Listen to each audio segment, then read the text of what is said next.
Today's video is going to be about my Tim Holtz mixed media altered configurations box and using the Graphic 45 Steampunk Spells paper line. So enjoy! So the first thing I did with my configurations book was I painted all around the edge with just black acrylic paint, and then I've added 2 layers of cheesecloth using Mod Podge and let that dry. Using some grunge paper and the Tim Holtz on the edge steampunk die, I created my own stencil. Then I was able to add some steampunk texture on the cover of the book using Reeves modelling paste. So the next part of making this book was lots of fun. I chose this title piece out of the paper collection. Then I added on lots of metals and paper flowers, crochet flowers, some just vintage random watch pieces. The metals are just various ones from Tim Holtz and Graphic 45, Maya Road, Prima. There, just give you a quick look around. Mustache, because I always like to have a mustache. And there's an image from the paper collection. Then I have lots of little old watch pieces because the paper has a steampunk theme, and of course a little skeleton because it's for Halloween. And the chipboard E is because this project and this book and mini album is going to be for Emily for our swap we were doing. Now this part was the scariest for me, was just coating everything with one coat of gesso. I haven't done anything like this mixed media before, so I just hope the next step goes well. So now I've sprayed the cover. I tried to use colours that would match in with the paper line that I'm using.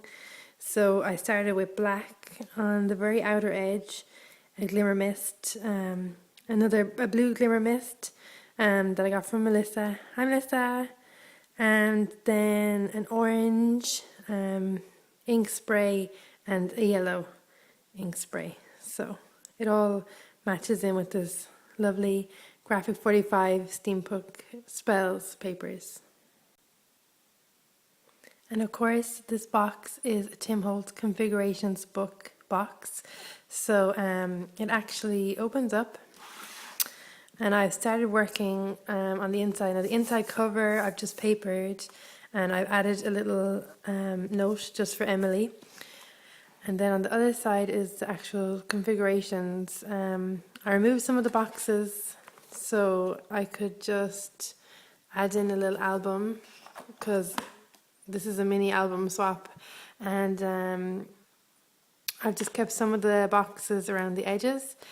And I added some little Halloween pieces to some of the boxes, but I left the rest in blank so that Emily can add her own Halloween goodies to the boxes.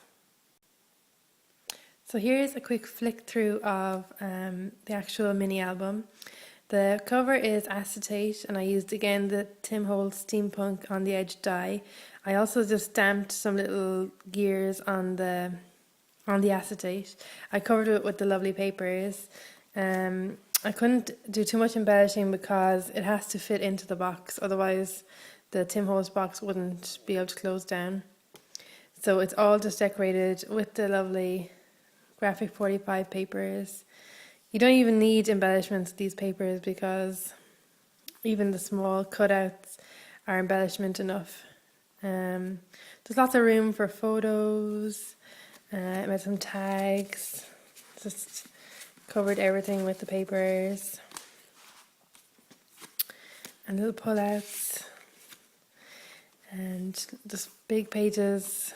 I think the book is it's almost 6 by 6, and here's a Maya Road envelope, which I just stamped all over with that gear stamp, which is a Prima stamp from the Craftsman collection. I love this girl from Graphic 45. give her a page to herself. Lots of journaling areas and just the fun cutouts from the paper. Another paper bag there with more tags and pullouts, and Dr. Dreadful at the back. And that's it.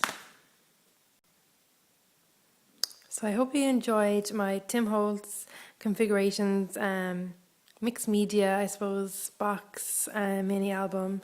It was something very different for me to try. It's always good to try something different.